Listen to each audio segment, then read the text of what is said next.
آقائے کریم رؤوف الرحیم صلی اللہ علیہ وسلم فرماتے ہیں یہ ماہ رمضان کیا ہے؟ اللہ کے محبوب مصطفیٰ کریم صلی اللہ علیہ وآلہ وسلم ماہ رمضان شریف کے روزوں کی اہمیت بیان کرتے ہوئے فرماتے ہیں کہ ماہ رمضان شریف کا ایک روزہ اگر کوئی چھوڑ دے اور پھر ساری زندگی اس کے بدلے میں روزہ رکھے تو ساری زندگی کے روزے اس ایک ماہ رمضان کے روزے کے برابر نہیں ہو سکتے۔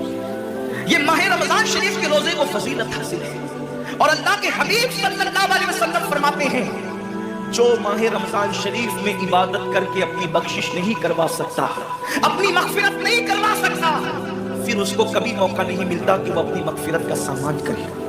آقائے کریم صلی اللہ علیہ وآلہ وسلم فرماتے ہیں کہ سال بھر تک ماہ رمضان شریف کے لیے جنت کو آراستہ کیا جاتا ہے، جنت کو سجایا جاتا ہے، جنت کو سنوارا جاتا ہے۔ اور آقائے کریم صلی اللہ علیہ وسلم فرماتے ہیں بڑی بڑی آنکھ والی حوریں اللہ کی بارگاہ میں عرض کرتی ہے میرے کریم ہمیں ان کی دلہن بنانا جو ماہ رمضان شریف میں تیری عبادت کرتے ہیں، ہمیں ان کے نکاح میں دینا جو ماہ رمضان شریف کی راتوں کو جگ کر کے تجھے منانے کی کوشش کرتے ہیں۔ آقائے کریم صلی اللہ علیہ وسلم فرماتے ہیں اگر کوئی بندہ ماہ رمضان میں زنا سے بچے، شراب سے بچے، جھوٹ سے بچے، کسی کو تہمت لگانے سے بچے اور ماہ رمضان شریف کا احترام کرتے ہوئے گناہوں سے بچے تو اللہ تبارک و تعالی ہر رات کے بدلے، رمضان شریف کی ہر رات کے بدلے 100 حوروں کے ساتھ اس کا نکاح فرمائے گا۔ یعنی 30 راتیں ہیں تو 100 حوروں کے ساتھ اس کا نکاح ہوگا۔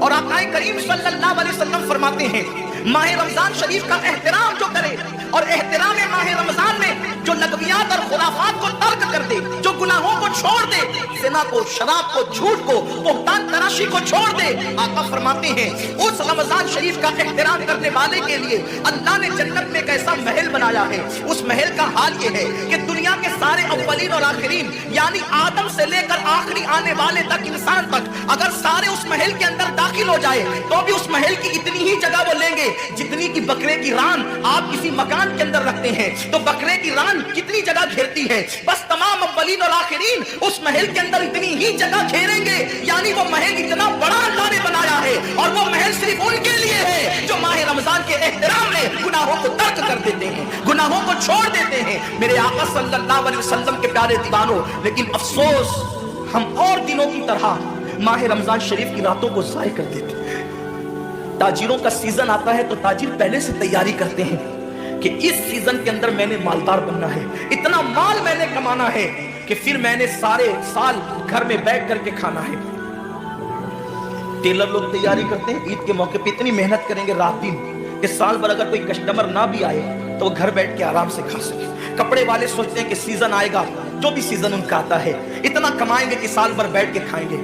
لوگوں جیسے کپڑوں کا سیزن آتا ہے، ٹیلروں کا سیزن آتا ہے، پھلوں کا سیزن آتا ہے، ایک سیزن نیکیوں کا بھی آتا ہے، ایک سیزن مغفرت کا بھی آتا ہے، ایک سیزن جنتی بننے کا بھی آتا ہے، ایک سیزن اللہ کو راضی کرنے کا بھی آتا ہے۔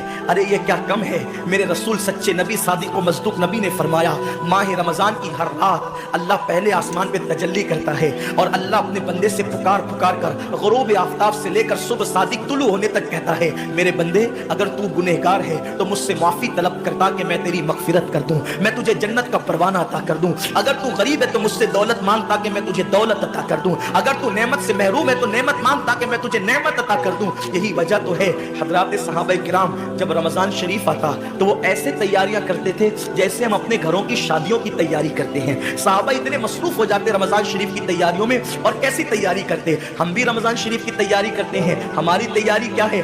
سحری میں ترری کے مسالے کو چاہیے، سحری کے اندر یہ چاہیے، سحری میں وہ چاہیے، افطار میں یہ چاہیے، افطار میں وہ چاہیے۔ مجھے اس سے کوئی جو ہے وہ شکوہ نہیں، میرے آقا نے اس سے منع نہیں کیا۔ حضور فرماتے ہیں کہ رمضان شریف میں گھر والوں کا دسترخوان وسیع کر دیا کرو، گھر والوں پہ زیادہ خرچ کیا کرو، اس لیے کہ جو گھر والوں پہ رمضان شریف میں خرچ کرتا ہے اللہ اس کو اپنی راہ میں خرچ کرنے کا ثواب عطا کرتا ہے۔ اور فاروق اعظم فرماتے ہیں جو رمضان شریف میں کشادگی کرے گھر والوں پر اللہ اسے جہاد میں خرچ کرنے کا ثواب عطا کرتا ہے۔ مجھے اس سے کوئی شکوہ نہیں، لیکن صحابہ کی تیاری کیا ہوتی تھی؟ جب رمضان شریف آتا صحابہ اپنے بستر کو باندھ دیا کرتے تھے۔ رمضان شریف آتا تو صحابہ بستر کو باندھ دیتے تھے۔ کیوں باندھ دیتے تھے بستر کو؟ اس لیے کہ اب سونا نہیں ہے، سونے کی راتیں 11 مہینے کی راتیں ہیں۔